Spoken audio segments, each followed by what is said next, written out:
আমি নবীর দুঃখের কথাগুলো শুনলে খুব আহ শব্দ করবে, আমি নবীর কষ্ট ব্যথার কথা শুনলে চোখের পানি ঝরঝর করে ছেড়ে দিবে। সাহাবীরা বলেন, ইয়া রাসূলুল্লাহ, বলেন কি? আপনার কথা শুনে আপনাকে না দেখে তারা এইভাবে রাত বসে থাকবে, চোখের পানি ছেড়ে দিবে? রাসূল বলেন, হ্যাঁ। আশ্চর্য।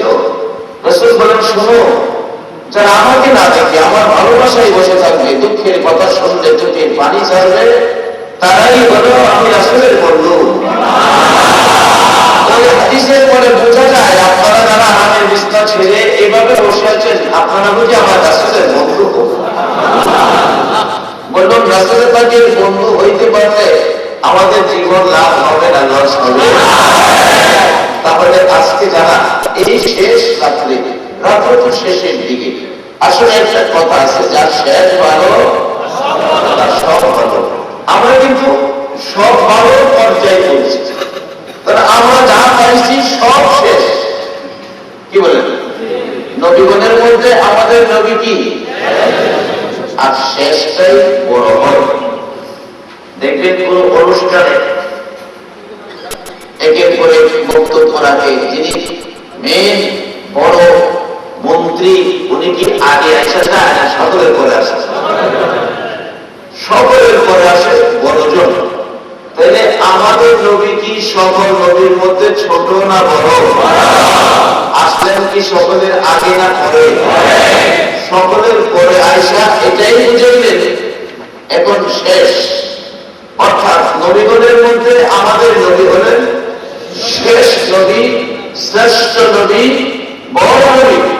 নবী যেমন শেষ, যে কোরআন শরীফ দেখতেছে কিতাব, এই কিতাবও কি শেষ? এই কিতাবের পরে আর কিতাব, কিন্তু কিতাবও কিন্তু সকল কিতাবের শেষে কিন্তু বড়। আসমানি কিতাব ছোট বড় 104, 104 কিতাবের মধ্যে সর্বশ্রেষ্ঠ কিতাব হল কোরআন। নবী যেমন শ্রেষ্ঠ, কিতাবও। আর এরা যে উম্মত যারা বলছে, উম্মত কি? এটা কিন্তু আমাদের ভাষায় নয়, আমাদের মুখের কথাই নয়, ওয়াজ নসিহতে নয়, সরাসরি কোরআন। কুনতুম খায়রা উম্মাতিন উখরিজাত লিন-নাস, এটা আল্লাহ বলেছেন শ্রেষ্ঠের কথা, আমরা নয়। আল্লাহু আকবার বলুন। নবী পাইলাম শ্রেষ্ঠ, কিতাব পাইলাম শ্রেষ্ঠ, আমরা উম্মত হইলাম শ্রেষ্ঠ। তাহলে যা আছে সবই তো ভালো হয় না। শেষ নবীর উম্মত হওয়ার জন্য নবী রাসূলগণ দরখাস্ত করতেন। কোন দিক থেকে দরখাস্তের আগ্রহ বাড়ল? আদম আলাইহিস সালাম 120 জোড়া সন্তানের বাবা। 100 কয় জোড়া? 120 জোড়া সন্তানের বাবা কি আছে জানেন কেউ? হইলেও কিন্তু কইেন না, কইলে কিন্তু সরকার আপনাদের তার ভর্তি বাড়াইবে। কারণ সরকারি আইন হল ছেলে হোক মেয়ে হোক, ওইটা যথেষ্ট। দুইটা, একটা বলে আরো না হইলে কেমন? 120 জোড়া সন্তান। তখন মানুষের দরকার ছিল অবশ্য 120 জোড়া সন্তান নিয়ে আদম আলাইহিস সালাম ওয়াজ করতেছেন। ওয়াজের সাবজেক্ট ছিল আখেরি নবী, ওয়াজের সাবজেক্ট আমাদের নবী। 3 ঘন্টা 3.5 ঘন্টা ওয়াজ করলেন এই নবী সাবজেক্ট বানায়া। অবশেষে আদম আলাইহিস সালামের পরের নবী হযরত শীশ আলাইহিস সালাম দাঁড়িয়ে গেছেন মাঝখানে। আপা আদম, কবে আসবে আখেরি নবী? 3.5 ঘন্টা শেষে প্রশংসা ওয়াজ করলেন। আপনিও তো একজন নবী, আপনার কথা তো একবারও বলেন না। আদম আলাইহিস সালাম কয়, বাবা শীশ, জানোস না বেটা কিছু খামানা করস ফিস ফিস। আর ওই নবীর সামনে তো আমি আদমের কোনো দাম নাই। হ্যাঁ, ওই নবী যদি সৃষ্টি না হইতো, আমি আদমেরও সৃষ্টি হইত। ও শীষ, শুনো, আমি কোন নবীর প্রশংসা করছি? যেই নবীর উম্মতের এত গুণ থাকবে, এমনকি কিতাবে উল্লেখ করেছে 5টা গুণের কথা। ওই নবীর উম্মতের মধ্যে এমন 5টা গুণ থাকবে, যেই 5টা গুণ আমি আদম নবীর মধ্যে নাই। শীশ আলাইহিস সালাম বলেন, আপা আদম বললেন কি? বলুন তো গুণগুলি কি? আদম আলাইহিস সালাম বলতেছেন, যত গুনাহই করুক না কেন, গুনাহগুলি নিয়ে হাত বাড়ায় মাপ চাইলে মাপ চাইতে দেরি হবে, আল্লাহ মাপ দিতে দেরি করবে। মাপ চাওয়ার সাথে সাথে মাপ। আর আমি আদম আলাইহিস সালামকে একটা কথার জন্য 350 বছর পড়াইছি। কি কথাটা কি বুঝাইছে? শিষ্টদের মাথায় নাড়ায় বাবা 2 নাম্বারটা, বেটা শোন 2 নাম্বারটা। ওই নবীর উম্মত যেখানে গুনাহ করে সেখান থেকে যদি মাপ চায় সেখানে আল্লাহ মাফ করে দিবে। আমি আদমকে সারা পৃথিবী ঘুরাইয়া আর আমাদের নিয়ে মাফ আর বাবা বুঝে এসে 3 নম্বরে বলুন, ওই নবীর উম্মত যত গুনাহই করুক না কেন তাদেরকে তাদের বাড়ি থেকে বাহির করে দিবে না। আমাকে আর তোর মা হাওয়াকে বেহেশতের থেকে বের করে দিয়েছে। আচ্ছা, আমরা কি গুনার লাগে চট্টগ্রামের মানুষ বাইরে ফিরে নমস্কারই কি শিখে দেয়? যে নবীর উম্মতের এত গুণ, এই নবীর উম্মত হইতে কি আপনারা রাজি আছেন? এরকম ভয় না, এই নবীর গুনাহ করতে রাজি আছেন? আপনাদের কোনো ভয় কোনো চিন্তা নাই, চলো নবীজির জান্নাতে মদিনাতে যাবো, চলো নবীজির জান্নাতে মদিনাতে যাবো। নবীজির গোলামে, নবীজির গোলামে কোনো চিন্তা নাই,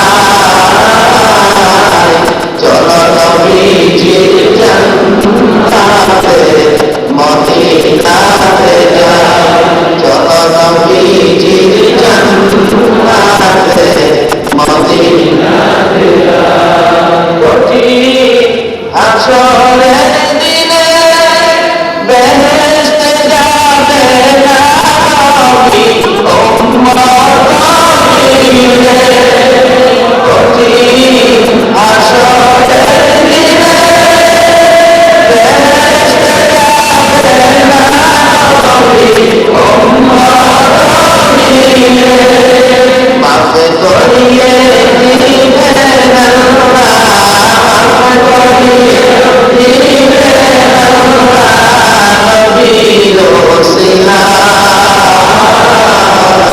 চলো নবীজির জান্নাতে মদিনাতে যাই, চলো নবীজির জান্নাতে মদিনাতে যাই।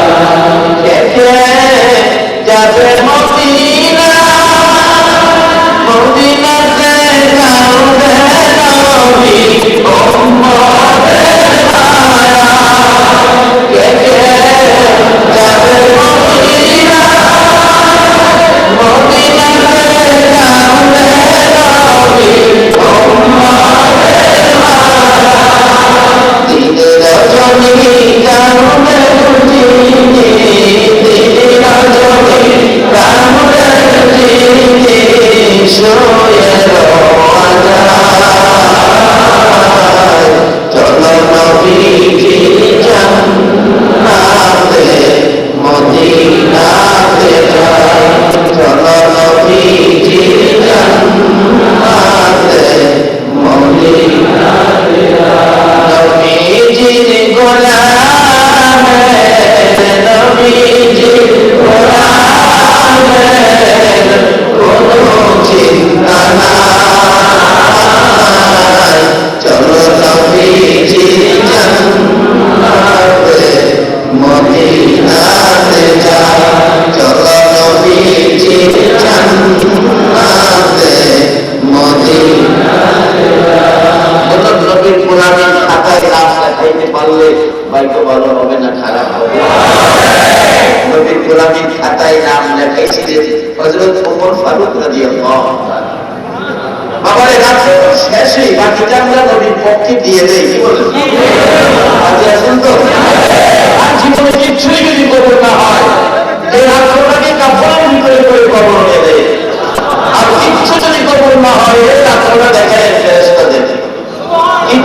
পারি নাই, নবীর ভালোবাসায় কোরআনের কথা শোনার জন্য একটা রাত্র দিয়েছিলাম, এই রাত্রের বিনিময়ে আল্লাহ তুমি আমাদের মাফ করে দাও। আমার আল্লাহ পারবনি মাফ করে দাও। অন্য কোন নবীর উম্মতের মাফের জন্য উসিলা খুঁজবে না, শুধুমাত্র আখেরি নবীর উম্মতের মাফ দেওয়ার জন্য আল্লাহ উসিলা খুঁজবে। কিভাবে খুঁজবে? আসতেছে সামনে। বলতেছিলাম নবীর গোলামীতে নাম দেখাইছিলেন কিভাবে? ওমর যখন রাষ্ট্রপতি, ওমরের ছেলে আব্দুল্লাহ আর ইমাম হুসাইন নবীর আদরের নাতি, খেলার মাঠে এক পর্যায়ে হুসাইন বলে ফেললেন রাষ্ট্রপতির ছেলেকে, গোলামের বাচ্চা গোলাম।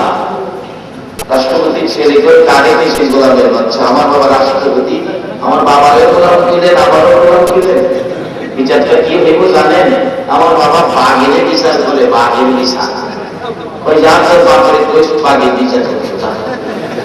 বাড়ি গিয়ে থাকতেছে আব্দুল্লাহ, বাবা আপনি তো বাঘের বিচার করতে পারেন? বাবা একটা বিচার আজকে করতে হবে, কার? ইমাম হুসাইন রাদিয়াল্লাহু আনহু। ওমর বলেন, বাবারে যার নাম উচ্চারণ করেছ তার সামনে বিচারের কথা বলা আমার পক্ষে সম্ভব। বাবা মানি না, বিচার করতে হবে। এই হোক লম্বা ঘটনা, সংক্ষেপ করতেছি, আলোচনার সামনে অনেক শুরু করছে। বাবা ওকে যাও বিচার হবে শ্বশুরবাড়ি মসজিদে নববীতে, হাজার হাজার মানুষ চাকরি হয়ে গেলেন। এত বড় নিদয়া হয়ে গেল, আজকে হুসেইনকে বিচার করবে? যে হুসেইনকে রাসূল ফুলে রাখতেন, একদিন নবীজির ফুল মুবারকে হুসেইন প্রস্রাব করে দিয়েছিলেন। রাসূল হাসে, হুসেইন কি করলে তুমি? আমার ফুলে প্রস্রাব করে দিলে। আল্লাহ জিজ্ঞেস, বন্ধু কি ব্যাপার? নাতির প্রস্রাব যখন খুশি লাগে, আল্লাহ কি করবো? নাতি প্রস্রাব করে দিয়েছে। বন্ধু যাও, নাতির প্রস্রাবে খুশি হওয়ার কারণে আজ থেকে কিয়ামত পর্যন্ত নানার ফুলের নাতির প্রস্রাব সুন্নাতে রাসূল করে দিলাম। কি আসলেন নাতি? আল্লাহ কিও কত আদর, অথচ হুসাইন পর্যন্ত নির্মমভাবে তার মারা শহীদ হয়েছে আমাদের নাজাতের জন্য। তাহলে আমরা কেন জাহান্নামে যাব? ইনশাআল্লাহ আমরা জান্নাতি হব। সেই রাস্তাটাই আজকে খুঁজে বের করব, যেটা জান্নাতীদের রাস্তা। আপনারা রাজি আছেন তো? আল্লাহ যদি আমাদের তৌফিক দেন তাহলে আমি বের করব। যাই হোক, বলতেছিলাম ইমাম হুসাইনের পিতা আব্দুল্লাহ ওমরের কাছে ছিলেন। ওমর দিন তারিখ করে স্থান নির্ধারণ করলেন মসজিদে নববী। মুসল্লিরা হযরত আলী রাদিয়াল্লাহু তাআলা হুসাইনকে হাতে ধরে ধরে মসজিদে নববীর ভিতরে বসে আছে। প্রশ্ন করলেন মিম্বরে দাঁড়ায় রাষ্ট্রপতি ওমর, হুসাইন আছেন? জি আছি। তো আমার ছেলেরে কি গোলামের বাচ্চা গোলাম? আমারে বড় গোলাম, ছেলেরে বাচ্চা গোলাম হয়ে গালি দিচ্ছেন?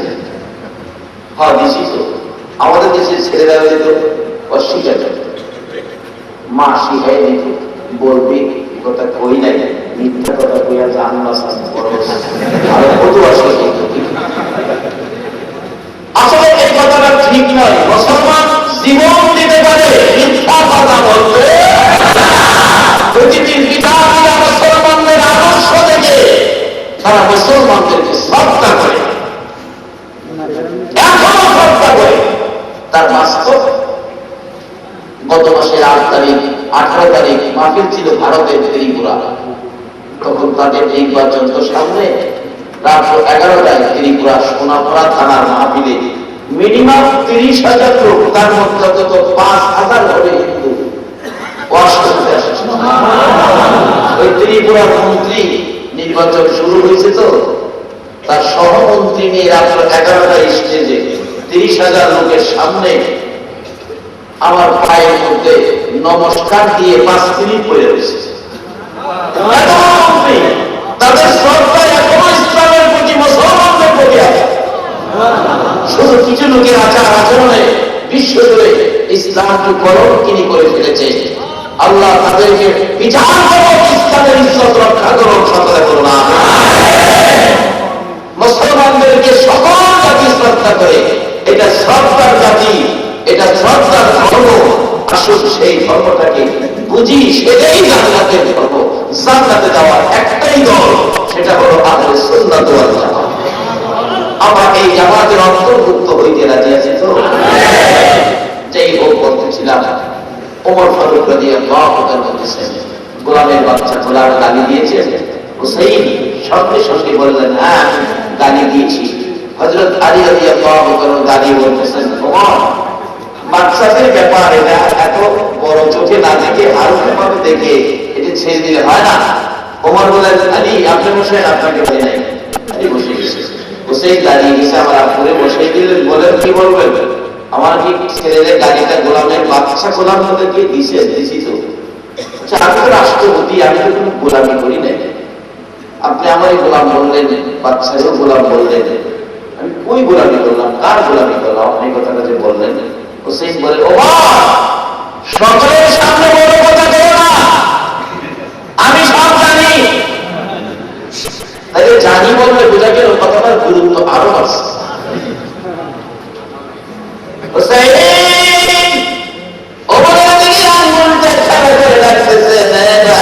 বাবা ওমর,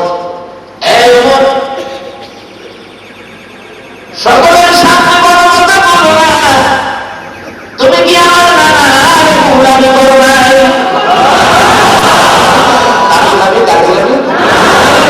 আজকে আমরা কি সেই নবীর গোলামি যাইতে রাজি আছি তো? আল্লাহু আকবার। সেই নবীর কথা শোনার জন্য বসে আছেন। বাবা কে আমরা কমিটির সদস্য, এই বৃষ্টিবাদলের দিনে এত বড় আয়োজন করেছ, তোমাদের আয়োজনে হাজার হাজার মানুষ নবীর গোলামীর পক্ষে হাজিরা দিয়েছে। আমার মন মনে আজকের আয়োজন আর উপস্থিতি যারা এইভাবে কষ্ট করে বসে আছেন, আমার নবী আপনাদের জন্য ফলসিরাজের কাজে করে থাকবে। আপনি কি আমার নানার গোলামি করেন নাই? অথবা স্বীকার করতে পারেন? ওমর দুইটা চোখের পানি গাল বেয়ে ছেড়ে দিছে। মসজিদের নববীর মুসল্লিরা গো, তোমরা কি শুনেছ ওমর কার গোলামের কথা পেয়েছে, সার্টিফিকেট পেয়েছে? এরে মসজিদের নববীর মুসল্লিরা, তোমরা কি শুনেছ নবীর আখের জাতি আমাকে কি বলেছে? আমি বলে রাহমাতুল লিল আলামিনের গোলামি করেছি। মুসল্লিরা বলেন, শুনেছি। ওমর ডাকতেছে, ও হুসাইন কথাটা কি কাগজে লিখে দিতে পারবো? লিখে দিলেন, নানার গোলামি করেছি বিদায় গালি দিয়েছি, গোলামের বাচ্চা গোলাম। ইমাম হুসাইন কাগজটা নিয়ে আসতেছে ওমরের কাছে। ওমর মিম্বরে দাঁড়িয়ে কাগজটা হাতের মধ্যে বসছে, কাগজটা মুসল্লিদেরকে দেখায় দেখায় গুনগুন করে গান গায়, নবীজির গোলামের কোনো চিন্তা নাই, চলো নবীজির জান্নাতে মদিনাতে। এই কাগজটুকু লইয়া চোখের পানিগুলো জড়জড় করে ছেড়ে ছেড়ে ডাকতেছে, মসজিদে নববীর মুসল্লিরা রে, আমি ওমর আর কোনো কিছু ভয় করি না, সার্টিফিকেট পেয়েছি। আমি বলে রাহমাতুল লিল আলামিনের গোলামি করেছি, নবীর গোলামের কোথাও কোনো ভয় থাকতে পারে না। তোমরা একটা কাজ করো, আমি ওমরের মৃত্যু হয়ে গেলে আমাকে যেদিন কাফনের ভিতরে ঢুকিয়ে দিবা, এই কাগজটুকু আমার ডান হাতের মধ্যে দিয়ে দিও। কোথাও যদি কোনো বিপদে পড়ে যায়, আমার কোনো আমল যদি কবুল না হয় রে, আমি নবীর গোলামের সার্টিফিকেট আমি তুলে ধরবো।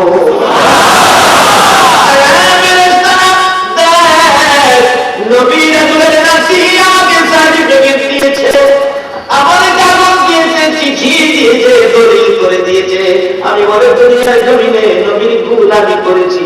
ফেরেশতারা রে, আর কিছুই যদি আমার কবুল না হয়, নবীর গোলামির খাতিরে আমার আল্লাহ আমাকে মাফ করে দিবে। এইটুকু লইয়া কবরে যাবে ইচ্ছে করেছেন ওমর। এইটুকু করার কারণে, নবীর গোলামি হুসাইনের মুখ থেকে মাইনা নেওয়ার কারণে আমার নবী কত ভালোবাসতেন আমার নবী ওমরকে। যেদিন ওমর দুনিয়া থেকে বিদায় হবেন, মসজিদে নববীতে ফজরের নামাজের ইমামতি করে ওমর 2 রাকাত নামাজ পড়াবেন।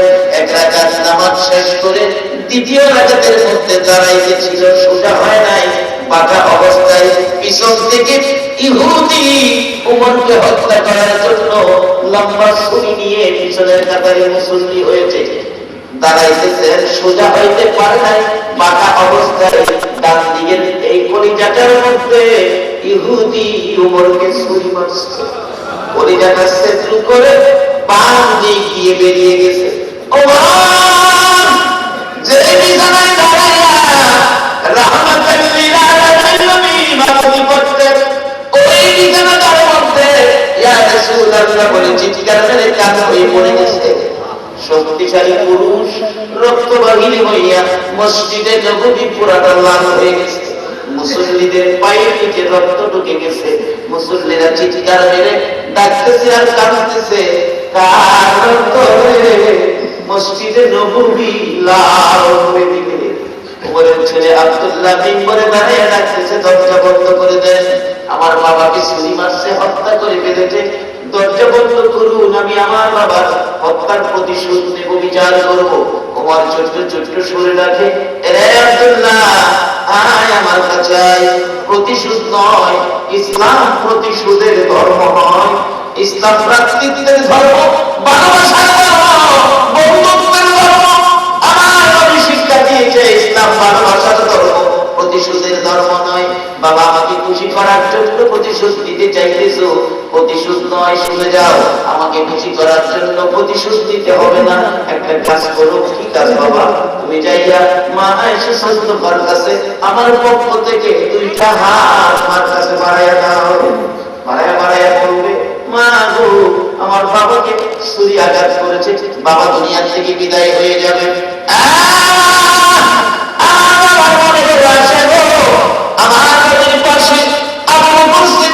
জান্নাতের বাগানে ঘুমিয়েছে, আরেক পাশে জায়গা খালি হয়ে গেছে গো মা, আমার বাবা 2টা হাত বাড়াইছে, একটু জায়গা দিবেন নি নবীর রওজার পাশে, আমার বাবা কবরকে নবীর পাশে শোয়ানোর জন্য।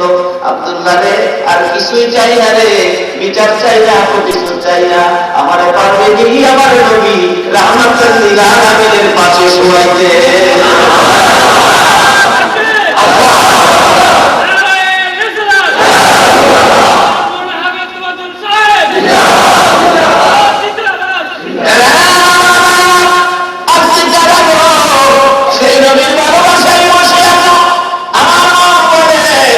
মদিনায় যাইয়া যদি নবীর পাশে শুইতে যাও পারো, বাংলায় তোমরা যদি শুয়ে যাও, মায়া নবী দয়ার নবী মদিনা থেকে হাত বাড়াইয়া সাবধান করে দিবেন, ফেরেশতারা রে আমার ঘরের বান্দা গুলো বাবার জমিনে শুয়েছে, সাবধান করে দিলাম, কোনো বেয়াদবি করিস না। বলুন নবী যদি মদিনা থেকে ডাক দেয়, কবরে শান্তির ফয়সালা হবে কিনা? যখন হবে এই রাস্তাটা লক নিয়ে আমরা পড়ি করতে হবে। ওমর ডাক দিলেন, বাবা আমার জন্য নবীজির পাশে একটু জায়গা মঞ্জুর করাইতে পারো, তুমি একটু জায়গায়, আমি খুশি হব। নবীর পাশে শুইত, কিন্তু নবীর গোলামের খাতায় তো নাম লেখাইছে, দেখি নবী গোলামকে কবুল করে কিনা। দৌড়ে গেছে, মা আগো আমার বাবাকে সর্বনাশ করেছে, বাবা একটু জায়গা আপনার কাছে চাইছে নবীর পাশে থাকতে, আবু বকর সিদ্দিকের মতো আমার বাবাকে একটু জায়গা দিবেন। কাঁদতেছে ছেলে। মা আয়েশা সাল্লাল্লাহু আলাইহি ইচ্ছে ছিল রাসূলের পাশে আমি থাকবো, তোমার বাবা আবদার করেছে, নাও তো করতে পারি না, রাসূল যদি কবুল করে আমি তো না করতে পারবো না, তুমি দাঁড়াও দেখি আমার রাসূল কবুল করছেন কিনা। নবীজির রওজার পাশে যাইয়া মা আয়েশা সাল্লাল্লাহু আলাইহি বলতেছেন, ইয়া রাসূলুল্লাহ, আল্লাহর নবী গো, ওমর মসজিদে নববীতে ছুরির আঘাত খেয়ে মৃত্যুর সাথে বাঁধা রয়েছে, এক্ষুনি দুনিয়া থেকে বিদায় হয়ে যাবে। নবী গো আপনার পাশে ওমর আসতে আবদার করেছে, আমার তো ইচ্ছে ছিল আমি আয়েশা আপনার পাশে থাকবো। আল্লাহর বন্ধু গো আপনি বলে দেন আমি আয়েশা আপনার পাশে থাকবো না আপনার ওমর আপনার পাশে থাকবে। আমার নবী রওজা পাকের ভিতর থেকে মা আয়েশা সাল্লাল্লাহু আলাইহি দিকে লক্ষ্য করে ডাকতেছেন, আয়েশা কই রে আমার ওমর, আয়েশা আমি রাসূল অনুমতি দিলাম রে আমার ওমর আমার পাশে থাকবে।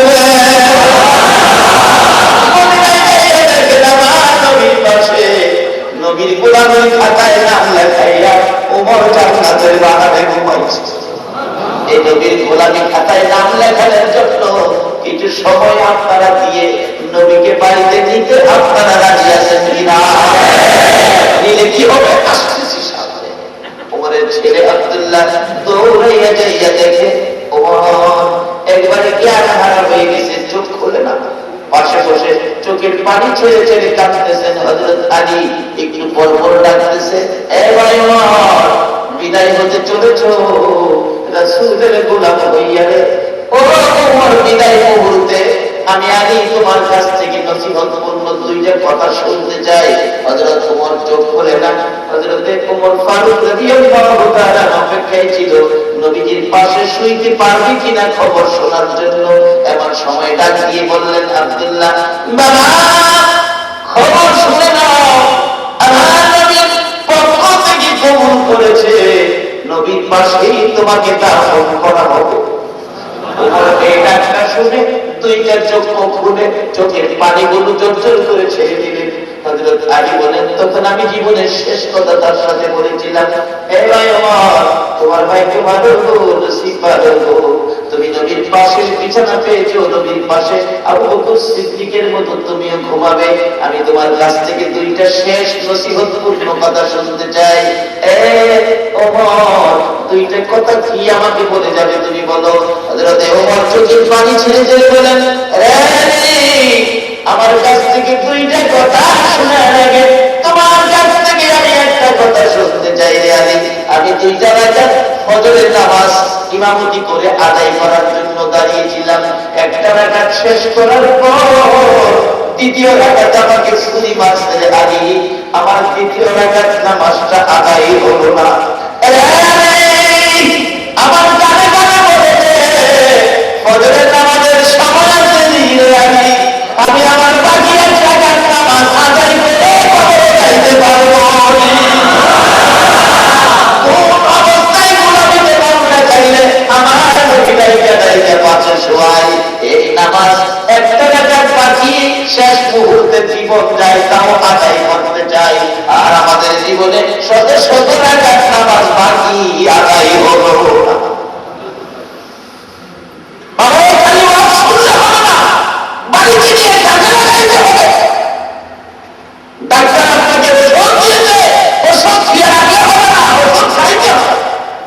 নবীর গোলামীতে নাম লেখাইলেন, এইভাবে নবীর পাশে শুয়ে আছে। এই নবীর গোলাম হতে কি আপনারা রাজি আছেন? এই নবীর উম্মত হইতে আপনারা রাজি আছেন? উম্মতের বরকত কত বাবা আদম ওয়াজ করতেছে, কথাটা খেলা জানি।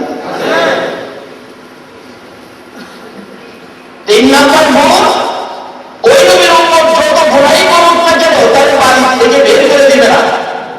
আর আমি যে আদম নবী, আমাকে তোমার মা হাওয়াকে দুজনকে বেহেশত থেকে বের করে দিয়েছে। শীষ আলাইহিস সালাম মাথা নাড়ায়, বাবা ঠিকই তো দেখা। আবার 4 নাম্বার গুণ, শোনো, ওই নবীর উম্মত যত ঘোরাই করুক না কেন তার পরনের কাপড় খুলে তাকে উলঙ্গ করবে না। যার মানে তো নামাজ পড়েন না, কারো কাপড় ফিরে যাচ্ছে তারা মাঝে মাঝে পাওয়া যায় কিছু ভাগ হবে, ইচ্ছা ছিল ফিরে করে আসে না। আর মানুষের ছিল, আরে এই বছরে ভালো, তুমি তো ভালো না, তুমি করো কি? আর বাবা রাখে, আর ওই বাবার কাছে কিছু আছে, বাবার কাছে যা আছে বাবা তো করতে হয়ে যাচ্ছে, এর বাইরে কি আছে এগুলি না। বাবার কাছে কি আছে এগুলি চিন্তা না করে, আর তুমি কি হয়েছে এগুলি চিন্তা করো। আমাকে আর তোর মাকে উলঙ্গ করে কাপড় খুলে দিয়ে গেছে, কিন্তু ওই নবীর উম্মত একটা না কুঠি কুঠি গুণা করলেও তার পরনের কাপড় খুলে নিবে না। তাইলে আমার চাইতে এই নবীর উম্মতের গুণটা কি? 5 নাম্বার গুণ, ওই নবীর উম্মত যত গুনাই করুক না কেন তার কাছ থেকে তার বিবিকে দূরে সরাইয়া দিবে না। আচ্ছা, আপনার বলার মানে কি? আপনি নামাজ পড়েন না দেখিয়া এই হালি শহর থেকে সরাইয়া কক্সবাজার করাই দিচ্ছে ওইটার ক্ষেত্রে ওই নবীর উম্মত যত গুনাই করুক না কেন তার কাছ থেকে তার বিবিকে দূরে সরাইয়া দিবে না। আমার কাছ থেকে তোর মা হাওয়ারে খুঁজে নিয়ে হারাইছে, যে খুঁজে হওয়া সেই বিশ যদি ওই নবী পাস আমি তো পাইতাম না, তোরা যদি ওই নবী আহে তাইলে নবতী সাইডে দিয়া এই নবীর উম্মত হয়ে যায়।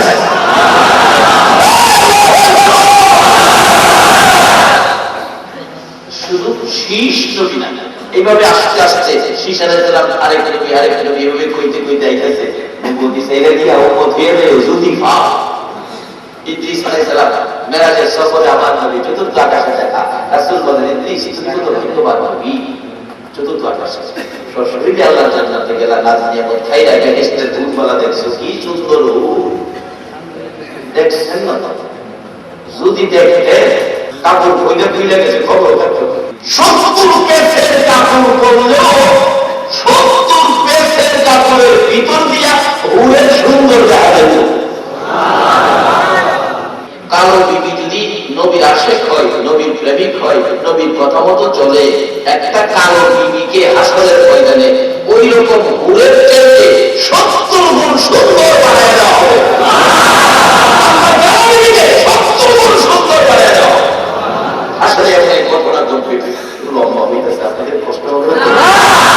এমন এক ঘটনা ঘটবে আসলে দিন কালো বিবি নিয়ে সংসার করছেন। আমার এক বন্ধু আছে, এর বিবি খুব কালো।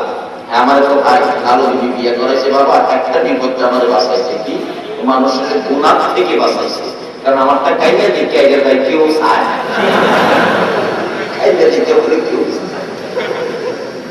এরকম কালো আসানা বিবি, কালো বিবি হইলে কি হবে? নবীকে ভালোবাসে, নবীর আদর্শ মাফিক চলে।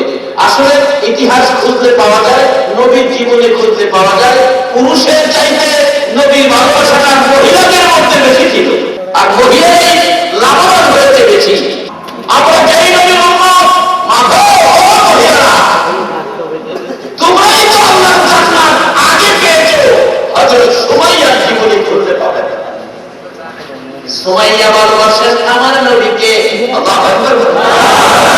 আবু জাহেল নবীর ভালোবাসার কারণে সুমাইয়াকে ঘর থেকে চাইনা বের করে নিয়ে আসছেন মরুভূমির খোলা ময়দানে। তার ফলাইয়া নবীর পক্ষে কেন গেলেন, নবীকে কেন ভালোবাসেন, নবীর কথা মতো কেন চলেন, ডাক দিয়ে বলতেছেন সুমাইয়া রে, নিষেধ করে দিলাম আমার ভাতিজার কথা আর মানতে পারবি না, তাহলে তোকে শাস্তি দেব।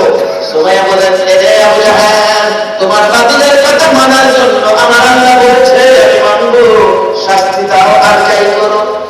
মুখে কথা এই বলে আবু জাহেল রাগ হইয়া, সুমাইয়া মহিলা মানুষ, তার পরনের সমস্ত কাপড়গুলো টাইনা খুলে সুমাইয়াকে একবারে উলঙ্গ করে দাঁড় করেছে। সুমাইয়া লজ্জায় চোখ বন্ধ করে দুইটা হাত এইভাবে বুকের উপর রেখে চোখের পানিগুলো ছেড়ে ছেড়ে কাঁদতেছে। এবার আবু জাহেল ডাকতেছে, মক্কার পুরুষ হয়ে দেখা যা সুমাইয়াকে উলঙ্গ করেছি। সুমাইয়া কান্দে, বাবা সুমাইয়াকে উলঙ্গ করে মক্কার পুরুষদেরকে ডাকে দেখার জন্য তুমি আল্লাহকে একবারও ডাক দিল না। তোমার বন্ধুর পাগলিনী সুমাইয়া তোমার দাওয়াত দিল, তোমার ডাক দিল, তুমি একবার সুমাইয়াকে দেখা যাও না। আমার আল্লাহ বলেন সুমাইয়ারে তোর দাওয়াত আমি কবুল করেছি। আবু জাহেল বলেন আল্লাহকে ডাকো তোমার দেখার জন্য, দাঁড়াও ভালো করে দেখাবো। ঘরের ভিতর থেকে যাইয়া পল্লব নিয়ে বেরিয়ে আসলেন, তলপেটের নিচে লজ্জাস্থানে পল্লব দিয়ে আঘাত করে চিৎ হয়ে জমিনে পড়ে গেছে সুমাইয়া।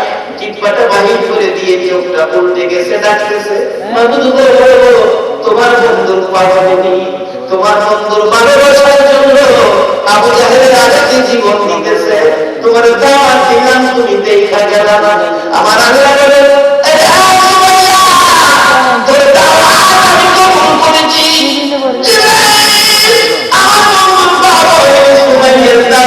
কবুল করেছি।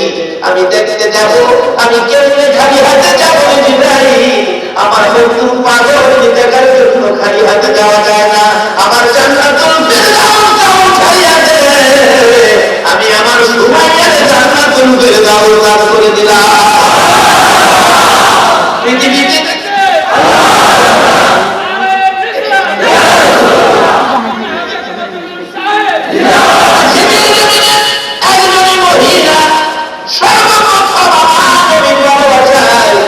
জীবন দিয়েছিলেন মহিলা ও মা বোনেরা, তোমাদের তো কপাল ভালো, তোমাদের নসিব ভালো, তোমাদের মধ্য থেকে আগে শহীদ হয়েছেন ইনি হলেন হযরত সুমাইয়া। আল্লাহর জান্নাত হাতে লইয়া দুনিয়া ছেড়েছে। আমরা তো সেই নবীর উম্মত, আমরাও সেই রাস্তাটা জান্নাতটা হাতে নিয়ে নিয়ে যাইতে পারি, সেই রাস্তাটা খুঁজে বের করব যদি আল্লাহ তৌফিক দেন। আপনারা তো হাঁটবেন তো না হয়ে যাবেন না? আপনারা কে কে যাইবেন একটু হাত তুলে দেখান তো দেখি। তুলছে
ওই কালো মহিলা গুণের চাইতে 70 গুণ সুন্দর বাড়াইয়া দিবে। স্বামী তখন এই নিজের স্ত্রী লইয়া ওই জান্নাতে ঢুকবে আর জান্নাতের নাচ নিয়ামত খাবে। তাই রাসূল বলছিলেন ইবলিস নবীকে চতুর্থ আকাশে। কথাটা খেয়াল আছে? ইবলিস তুমি কত ভাগ্যবান নবী, সশরীরে জান্নাতে গিয়ে জান্নাতের নাচ নিয়ামত খাইলা দূর বানা দেখলা কি সুন্দর। ইবলিস আলাইহিস সালাম হুজুর বাইকটা বেশি একটা ভালো নয়, কি দেখলাম গেছিলাম তো দেখবার লেগে যাই দেখি বেহেশতের দরজা বন্ধ, এমনকি উপরে লেখা আছে আখিরি নবী উম্মত নিয়ে না আসা পর্যন্ত কারোর জন্য বেহেশতের দরজা খোলা হবে না। শুধু লেখা না, আসলে ময়দানে বেহেশতীরা বেহেশতে যাওয়ার জন্য যার যার নবী উম্মত নিয়ে রওনা হবেন। আদম আলাইহিস সালাম বেহেশতের দরজা বন্ধ, আওয়াজ দিবেন দরজা খোলো, দরজা খোলো। বেহেশতের ভিতর থেকে জবাব দিবেন কে? আমি আদিপিতা আদম আলাইহিস সালাম, আদি মানুষ। দরজা খোলো, আমার কিছু উম্মত আছে, এদেরকে বেহেশতে ঢুকাবো। ভিতর থেকে জবাব আসবে না না, আখিরি নবী না আসা পর্যন্ত দরজা খোলা হবে না। ইব্রাহিম আলাইহিস সালাম যাবে, আমি জাতির পিতা ইব্রাহিম, আমার কিছু উম্মত নিয়ে আসছে, দরজা খোলো। ভিতর থেকে জবাব দিবেন আপনি কে? আমি ইব্রাহিম। না, যতক্ষণ পর্যন্ত আখিরি নবী উম্মত নিয়ে না আসবে ততক্ষণ পর্যন্ত জান্নাতের দরজা খোলা হবে না। ইবলিস নবী বলে প্রত্যেকটা দরজায় লেখা আখিরি নবী উম্মত নিয়ে না আসা পর্যন্ত কারোর জন্য জান্নাতের দরজা খোলা হবে না। নবী গো, আমার ভাগ্য ভালো হতো গো নবী, আমি ইবলিস নবী না হইয়া যদি আখিরি নবীর উম্মত হয়ে যাইতে পারতাম তাহলে আমার ভাগ্য ভালো হইতো।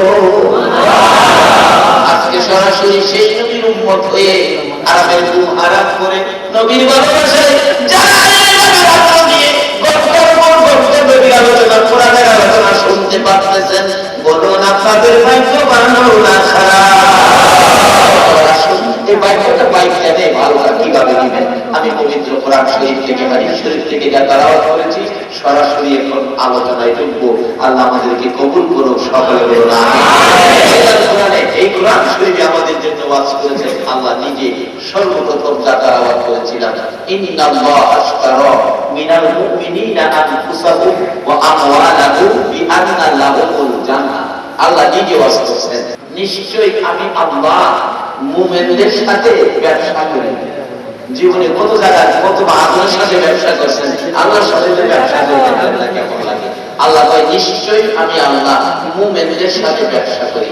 এখন ব্যবসাটা কি করি? মুমিনের জান মাল খরিদ করি। জান হইল যারা আজকে এখানে শারীরিকভাবে কষ্ট করে বসে আছেন, এটা আল্লাহর খরিদাকৃত জান। আর যারা টাকা পয়সা দিয়ে মাহফিলটা সাজিয়েছেন, বাবারে আপনারা কে? নবীর ভালোবাসায় পকেটের পয়সা, রোজগারের পয়সা দিয়ে এত বড় মাহফিলের আয়োজন করেছেন, এটা হলো মাল। আল্লাহ বলেন এরকম যার মাল আমি আল্লাহ খরিদ করি মুমিনের কাছ থেকে। বলুন কার কাছ থেকে? এখন মুমিন হইবেন কেমনে? মুমিন হইবেন কেমনে? মুমিন হইতে গেলে লাগবে কি? এটা হাদিস শরীফে আছে। নবীজি একদিন প্রশ্ন করেন হযরত ওমরকে, ওমর তুমি আমাকে কেমন ভালোবাসো? ওমর বলেন হুজুর বলেন কি, আমি তো আমার ছেলে মেয়ে বিবি বাচ্চার চাইতে আপনাকে বেশি ভালোবাসি। রাসূল বলেন ওমর তুমি এখনো মুমিন হও নাই, অথচ নামাজ কম করে নাই, রোজাও রাখেন, বাকি সব আমল করেন, তারপরে বলে মুমিন হয় নাই। হযরত ওমর বলেন বলেন কি মুমিন হতে পারলাম না। রাসূল বলেন তুমি ঠিক করে বলো আমাকে কেমন ভালোবাসো? হুজুর ধন সম্পদ বিবি বাচ্চা বাড়ি ঘর সবচাইতে আপনাকে বেশি ভালোবাসি। রাসূল বলেন ওমর তুমি এখনো মুমিন হও, ঠিক করে বলো আমাকে কেমন ভালোবাসো? ওমর চিৎকার মারছে ইয়া রাসূলুল্লাহ, ছেলে মেয়ে বিবি বাচ্চা ধন সম্পদ বাড়ি ঘর এমনকি আমি ওমরের জানের চাইতে আপনাকে বেশি ভালোবাসি। রাসূল বলেন এইবার মুমিন হয়েছে। এখন আপনারা কি জানেন চাইতে রাসূলকে বেশি ভালোবাসতে রাজি আছেন? এই মুমিনের সাথে আল্লাহর ব্যবসা। মুমিনের জান মাল খরিদ করবে কি দিয়ে? টাকা দিবে না, ইউরো দিবে না, ডলার দিবে না, পাউন্ড দিবে না, কি দিবে? কোরআন শরীফ বিআন্না লাহুল জান্নাহ। আমি মুমিনের জান মাল খরিদ করি আমার জান্নাতের বিনিময়ে। জান্নাতটা তাদেরকে দেই, তাদেরকে আমি দেই। আল্লাহু আকবার বলুন। মুমিন হইতে গেলে নবীর ভালোবাসা, এই নবীর ভালোবাসা দিয়ে যদি নামাজ পড়তে পারে তাহলে কাজে লাগবে। নবীর ভালোবাসা যদি টুপি লাগাইতে পারে তাহলে কাজে লাগবে। নবীর ভালোবাসা যদি দাড়ি রাখতে পারে তাহলে কাজে লাগবে। নবীর ভালোবাসায় পাঞ্জাবি করতে পারে তাহলে কাজে লাগবে। দাঁড়িয়ে আছে ভালোবাসা নাই, বলুন এই দাড়ির কোনো দাম আছে? রবীন্দ্রনাথ ঠাকুর কত বড় দাড়ি, সুবহানাল্লাহ, আছে আপনাদের এত বড় দাড়ি? একজন কইতাছে হ্যাঁ বলে হইবে, বাবা দেখি রবীন্দ্রনাথ ঠাকুর হইবে নাকি? কথাবার্তা সাবধানে বলল, অনেক কথাই কিন্তু ইমান নষ্ট হয়ে যায়। বলুন রবীন্দ্রনাথ ঠাকুরের দাড়ি আছে কিনা? ছোট না বড়? যদি শুনেন কালকে রবীন্দ্রনাথ ঠাকুর মারা গেছে, লাল দিঘির ময়দানে ঠাকুরের জানাজা হবে, আপনারা কি কেউ যাবেন? দাঁড়িয়ে থাকো, দাঁড়িয়ে আছে, আসল নাই। কি কি আসল নাই? আসল হলো কি? ঈমান। ঈমান হলো নবীর মহব্বত। দাঁড়িয়ে আছে ঈমান নাই, জানা যায় কেউ যাবেন না। কিন্তু যদি আজকে রাত্রে মাইকিং করা হয় আগামীকাল সকাল 10টায় কবি নজরুলের জানাজা হবে লাল দিঘির ময়দানে, বলুন তো মুসলমান যাবে কিনা? কি নাই? কি নাই? দাঁড়ি তো নাই। কি আছে? আর কি আছে? একটা আছে ইমাম, আরেকটা কি আছে? নবী। উনি গান গাইছেন, কি গান? তোরা দেখি যা আমিনা মায়ের কোলে, তোরা দেখি যা আমিনা মায়ের কোলে। নবী সাহাবান গাইছেন, নবীর পক্ষে ছিলেন, দাঁড়ি নাই, কিন্তু মহব্বতের ভাব ছিল, ঈমান ছিল। বিদায় তার জানাজায় মুসলমান যাবে, দাঁড়িয়ে আছে ঈমান নাই, তার জানাজায় কেহ। তাহলে দামটা কিসের বলুন? আমার একটা বাস্তব ঘটনা জানা। বড় ভাইয়ের বউ দেখতে গিয়েছিলাম লঞ্চের রাস্তা। লঞ্চ থেকে 1 কিলোমিটার 2 কিলোমিটার রাস্তা হাঁটতে হয়, কিন্তু তার বন্ধু বান্ধব গেছে প্রায় 10-12 জন। একজন ছিল হিন্দু বন্ধু, চেহারা ফর্সা, দাড়ি চামদারি, খুব প্লাস্টিক, পিছনে প্লাস্টিক। আচ্ছা ওস্তাদ হ্যাঁ হেল্পার করে দিলে গিয়ে ওস্তাদ তো হলে নাকি ড্রাইভার সব কম দেখে? পিছনে যে প্লাস্টিক, সাইডে লুকিং গ্লাসও দেখে না, এরপরও হয় দেখে চিল্লাইতে। একবার রাত সামনে রিক্সা আয় চিল্লানি দিছে না, ড্রাইভার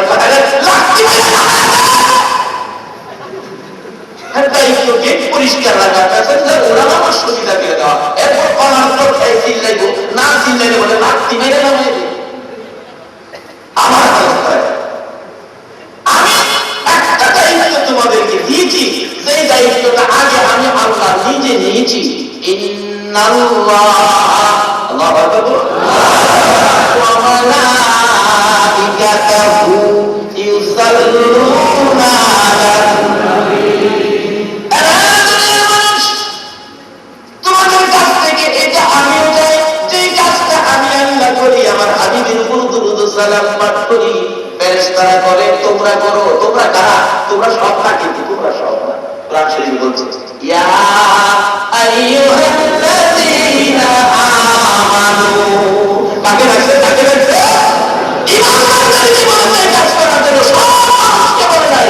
যদি সব মানুষকে বলতো তাহলে ইয়া আইয়ুহান নাস উচ্চারণ করতো। বলেছে ইয়া আইয়ুহাল্লাযীনা আমানু, ও পৃথিবীর ঈমানদাররা, তোমরাও এই কাজটা করো। সেই কাজটা কি? সাল্লু আলাইহি ওয়া সাল্লিমু তাসলিমা। এটাই তো আমরা বাড়ি বাড়ি মিলাদুন নবী করি, মিলাদ মাহফিল করি, দুরূদ সালাম পাঠ করি। শুধু এটা ফরজ না, ওয়াজিব না, কিন্তু এটা আমাদের মুখে থাকতে হবে। এটা আল্লাহ চায়, এটা আল্লাহ কি চায়। আপনি সব ঠিক আছে, এটা করবেন না।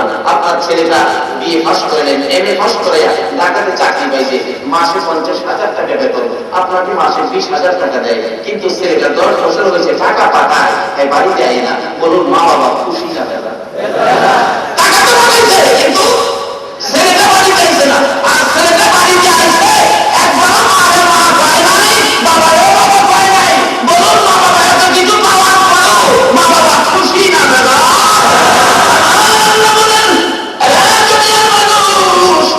আমি আল্লাহ নিজে যেই নবীর কোনো গান গাইতেছি, যেই নবীর জিকির বাড়িয়ে দিয়েছি, যেই নবীর উপর দুরূদ ও সালাম পাঠ করতেছি, তোমরা যতই ইবাদত করো, যতই নেক কাজ করো, যতই সুরত করো না কেন, আমার এই নবীর গুণগান, নবীর দুরূদ ও সালাম যতক্ষণ পর্যন্ত আমি আল্লাহকে না শোনাইতে পারবা, ততক্ষণ পর্যন্ত আমি আল্লাহ খুশি হব না।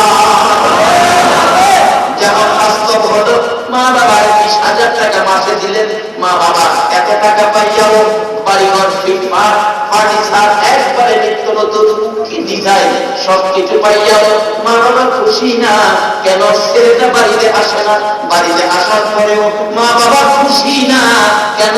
ছেলেটা আমার একবার বাবা করে ডাক দিল না, একবার মা করে ডাক দিল না। এত সম্পত্তি পাইয়া, এত বাবার খাবার পাইয়া খুশি না।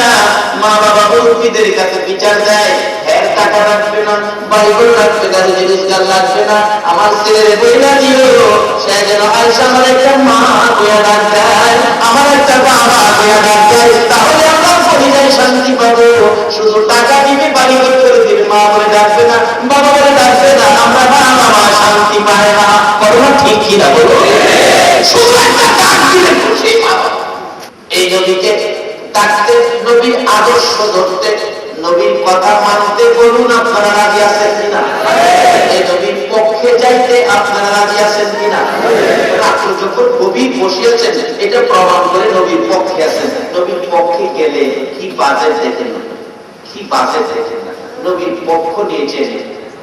মিলাদুন নবীর মুহূর্তে মা হালিমাতুস সাদিয়া যেদিন নবীর শিশু নবী আমেনার কুলে নবীর পক্ষ নিয়ে কি লাভ দেখেন?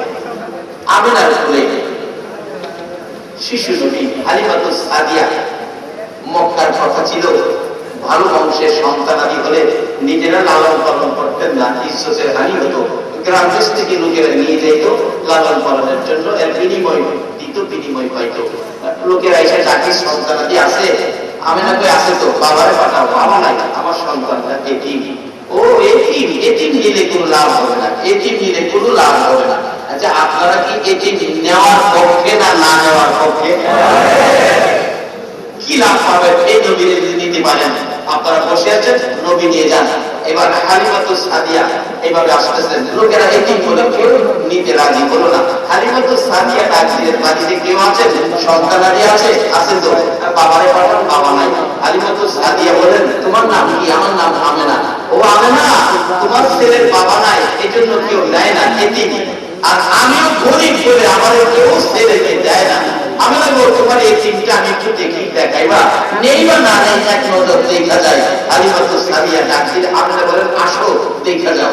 বাড়ির ভিতরে ঢুকতেছে, হালিমাতুস সাদিয়া বলেন যতটুকু ভিতরে যাইতেছি ততই যেন আমার প্রাণ ফাঁকা হয়ে আসতেছে, আমি বাসতেছি। যাইতে যাইতে ঘরের দরজার কিনারে গেলাম। দরজার কিনারে যাওয়ার পর আমেনা ঘর থেকে ডাকতেছে, এই যে দেখো আমার এতিম বলে যখন আমেনা ডাক দিলেন, দুইটা চোখের পানি জর্জর করে ছেড়ে দিলেন। এতিম এতিম বলে আমাকে ডাকে, এতিম বলে আমার কেউ নেয় না।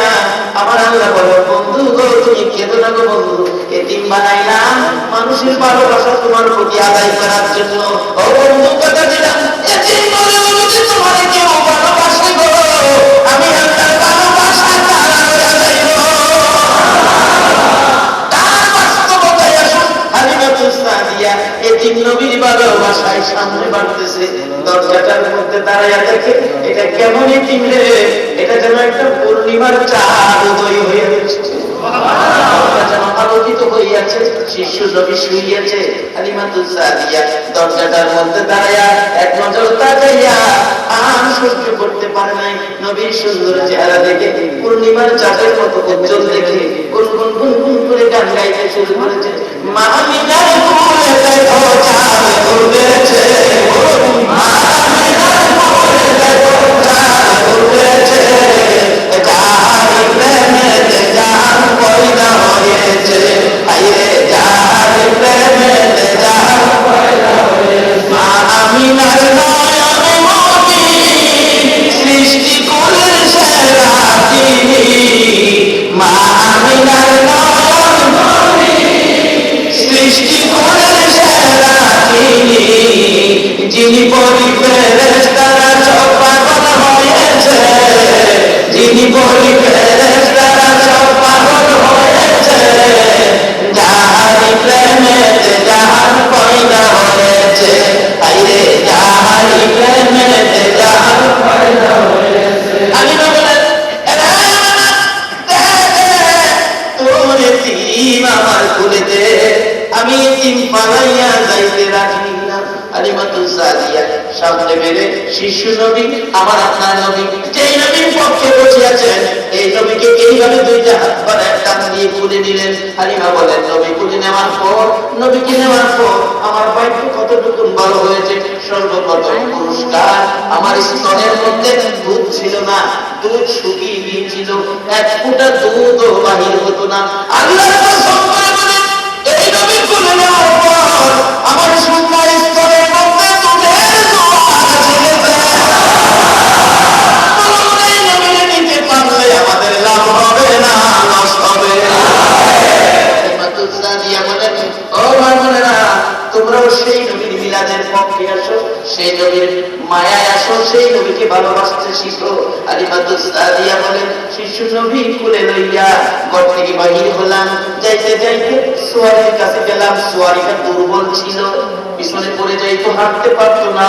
আল্লাহর কসম করে বলি, শিশু নবী লইয়া সোয়ারির কাছে যাইয়া দেখি, আমার নবীকে এক নজর দেখে সোয়ারি, দুর্বল সোয়ারি মোটা তাজা হয়ে গেছে। শিশু নবীকে সোয়ারির উপরে উঠা বসাইয়া নবীকে কোলে লইয়া রওনা হলাম। কিছু দূর যাওয়ার পর দেখি আকাশ থেকে মেঘের টুকরা এসে আমাদের মাথার উপর ছায়া দিতেছে। নবী লইয়া চললাম। কিছুক্ষণ হাঁটার পরে দেখি সকালবেলা যারা মক্কা থেকে তাইফের দিকে রওনা হয়েছিল, আমি বিকালবেলা রওনা হইয়া কিছুক্ষণ হাঁটার পর সকালে যারা আসছিল, আমি বিকালে রওনা হইয়া তাদের আগে আগে আমি চলে গেছি। বাড়িতে যাইয়া দেখি যে বকরিগুলো দুধ দেওয়া বন্ধ করে দিয়েছিল। এই নবী আসার পরে আমার সকল বকরির থেকে অটোমেটিক দুধ পড়তে শুরু করেছে। এই নবীকে নিতে পারলে আমাদের ভাগ্য ভালো হবে না খারাপ হবে। এই নবীকে মৃত গাছের নিচে বসলে, মৃত গাছের নিচে বসলে মৃত গাছ জীবিত হয়ে যেত। যেই নবী আঙ্গুল ইশারা করলে আকাশের চাঁদ দুই টুকরা হয়ে যেত। যেই নবী কোন জিনিসের ব্যাপারে হা করলে হালাল হয়ে যাইত, না করলে হারাম হয়ে যাইত। এই নবীকে নিতে আপনারা রাজি আছেন কিনা? হালিমাতুস সাদিয়া নবীকে নিয়ে বলুন তার ভাগ্য ভালো হইল না খারাপ হইল? দিতে শুরু করলো। হালিমাতুস সাদিয়া বলেন, যেদিন আমার এই শিশু নবীকে ঘরে নিলাম, এদিন থেকে আমার আর কোনো বিপদ হয় না। বকরিও পানি খায় না। বকরি কি পানি খায় না। আসলে নবীরে যারা নিবে তাদের কোনো বিপদ থাকতে পারে না। হালিমাতুস সাদিয়া বলেন, আমি এক বেলা খুলে দিতাম মুহাম্মদকে, আরেক বেলা খুলে দিতাম আমার ছেলেকে, এইভাবে খুলে দিতাম না। যদি এক বেলা মুহাম্মদকে খুলে যেদিন না নিছি, এদিনে আমার একটা বকরি ভাগে হয়েছে। একটা বিপদ আমার হয়তো যদি খুলে না নিতাম। হালিমাতুস সাদিয়া বলেন, একদিন মুহাম্মদ বলতেছেন, মা আমি আমার দুধ ভাইদের সাথে বকরি চড়াইতে যাব। বকরি চড়াইতে গেলে সুন্দর চেহারা তো অন্য রাখালের আসছে, কিরে আব্দুল্লাহ এটা কে, কাকে নিয়ে আসছো? উনি বলতেন, হালিমাতুস সাদিয়ার ছেলে, আমার দুধ ভাই, আমার দুধ ভাই, যার নাম মুহাম্মদ সাল্লাল্লাহু আলাইহি ওয়াসাল্লাম। দেখতে দেখতে খুব ভালো লাগে। চারদিক ঘেরাও করে ফেললো রাখালেরা নবীকে দেখার জন্য। বকরিগুলিও চারদিক থেকে দৌড়াদৌড়ি করে আইসা ভিড় জমাচ্ছে। বকরিরাও আমার নবী ঘেরাওয়ের মাঝখানে হাটে কিতাব লেগে নবীজি যখন হাঁটতে থাকে মরুভূমির উপর দিয়ে, যে যে জায়গায় নবীজির কদম মুবারক লাগে, পাওটা সরাইলেই এখান থেকে বরকতের গাছ থাকে। আর এই গাছগুলি যে বকরি খায়, খাওয়ার সাথে সাথে পুরা খাওয়া। এই নবী নিতে পারলে আমাদের লাভ হবে না লস হবে? এই নবীকে নিয়েছেন, হাদিস শরীফে আসছে, নবীকে নিয়েছেন অর্থাৎ ভালোবাসা দিয়েছেন। আব্দুল্লাহ বিন হুযাইফার জীবনী, রাত্র 12টা বিবাহ শেষ, এরকম রাত্র শেষ, বিবাহের রাত্র। আগে তো বিয়ে রাত্রে হইতো, তো বিয়ে শেষ, খানার টেবিলে খানা, আস্তা মুরুখ জামাইয়ের সামনে। বিয়ে যারা করছেন, বিয়ের দিন মুরুখ আস্তা দেয় নাই না টুকরা দিছে? বিয়ে যারা করছেন তারা আস্তা না টুকরা? ছোট না বড়? তখন তো ভাড়া মুরুখ আরো বড়। কি মুরুখ প্লেট সাজায় 20 ভর্তি জামাইয়ের সামনে দিছে। আচ্ছা এই খাওয়ানো পেলে কেনা চুপ থাকতে পারে? কত এক বছরা খুব পেট বলার কি 1 কেজি চাউলের ভাত খেতে পারে। এর বিয়ে করার কিছু বড় ভাই বলছে, বিয়ের দিন কম খাইছে, কম পেট দরদ করবে। আর কিছু খাইস, কিছু ফেরত দিস। হ্যাঁ, সামনে যখন 20 আইছে, 1 কেজি ভাত খেতে এর কি হিতা হিসাব আছে? পায়ে কি কিছু হেমন নাই, হাতও ধুই নাই, খাইতে শুরু করছে। বড় ভাই করে না ভাই, আমি হাত ধোয়াই আছে, পরিষ্কার খাইতেছে, কিছু রাখিস, কিছু রাখিস। এখন ভাই কি কস, এটি খাইলে আরো খাইতে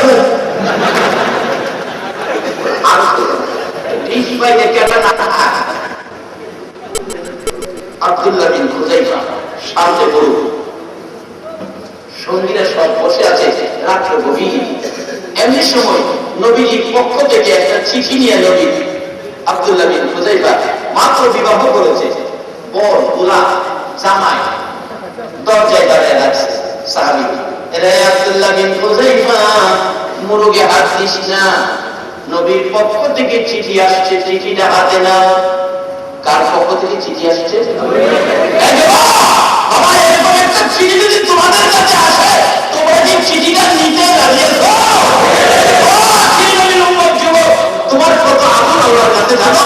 আখির নবীর উম্মত যুবক, আখির নবীর উম্মতের মধ্যে যারা যুবক, তোমরা যদি একটা ডাক আল্লাহকে আল্লাহ বলে দাও, আল্লাহ তোমার ডাকের জবাব 70 বার দেয়। একটা ডাকের জবাব আল্লাহ 70 বার দেয়। আপনি আখির নবীর উম্মত যুবক, রাতে ঘুমের ঘরে ঘুমিয়ে আছেন, অন্যায় কাজ করতে গেলেন না, বাবা যুবক তুমি অন্যায় করো না, তুমি আখির নবীর উম্মত, অন্যায় করতে তুমি গেলে না, ঘুমের ঘরে ঘুমিয়ে রয়েছো। আল্লাহ পাক নির্দেশ দেয়, ফেরেশতারা আমরা আখির নবীর উম্মত যুবকগুলো ইচ্ছে করলে অন্যায় করতে পারতো, অন্যায় না করে ঘুমের ঘরে ঘুমিয়ে আছে, তোমরা তাদের আমল নামায় সারা রাত নফল নামাজ পড়ার নেকি দিয়ে দাও। আপনারা কি সে নবীর উম্মত হইতে রাজি আছেন? নবীর পক্ষ নিতে রাজি আছেন? পক্ষ নিলে লাভটা কি দেখুন না, বাস্তবতায় আসলাম।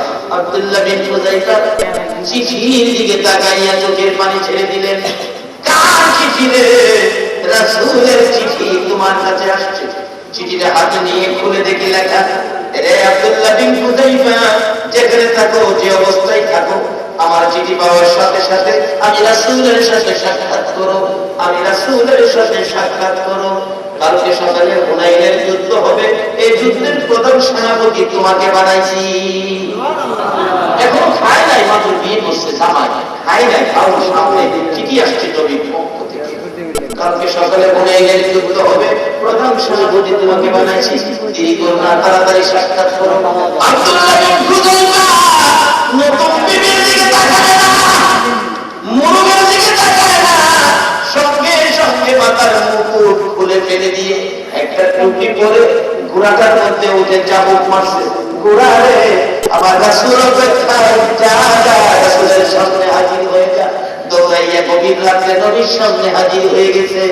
আমার নবীজি আব্দুল্লাহ বিন হুযাইফা, তুমি কি ঘুমাও নাই? হুজুর আমি ঘুমাবো কেমনে, আমার বিয়ে হয়েছে, খানার টেবিলে খাবার আসছে, আপনার চিঠি পাইয়া খানা ছেড়ে দিয়ে আপনার সামনে চলে আসছি। কালকে নাকি হুনাইনের যুদ্ধ হবে, আমাকে প্রধান সেনাপতি বানাবেন।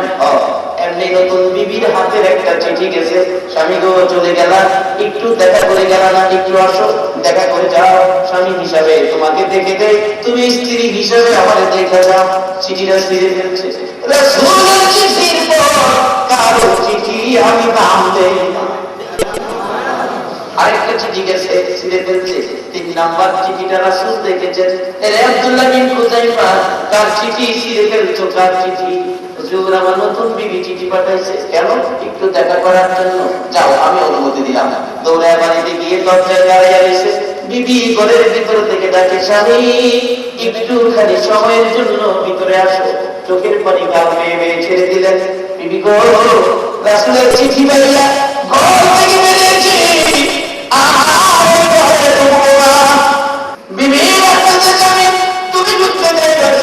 আমি বাধা দেব না, একটু সময় ভিতরে আসো, তোমাকে দেখে দেই হাসরের ময়দানে। আজকের যুদ্ধে তুমি শহীদ হয়ে গেলে, হাসরের ময়দানে আমি যখন তোমাকে শহীদ স্বামী বলে ডাক দিব, তুমি যেন আমাকে চিনতে পারো, আমি নিঃশেষ দিব না, যাওয়ার জন্য বাধা দিব না। বলুন কখনের দিনের মহিলারা এইভাবে যদি মরণ লাগে দিবনি যাইবার লেগে ঘরের ভিতরে নিয়ে দরজা বন্ধ করে দিব, অন্যরা হইয়া থাকা, তুমি হয়ে থাকো। আমি নবীর প্রেমে পাগল যারা, প্রেম খেলা খেলে, নবীর প্রেমে পাগল যারা, প্রেম খেলা খেলে, নবীর প্রেমে আসবানি অন্তরের প্রেমে, নবীর প্রেমে আসবানি অন্তরের প্রেমে, নবীর প্রেমে পাগল যারা, প্রেম খেলা খেলে, হায়রে নবীর প্রেমে পাগল যারা, প্রেম খেলা খেলে। হানজালা পাগল ছিল, নবীর প্রেমে জীবন দিল। হানজালা পাগল ছিল, নবীর প্রেমে জীবন দিল।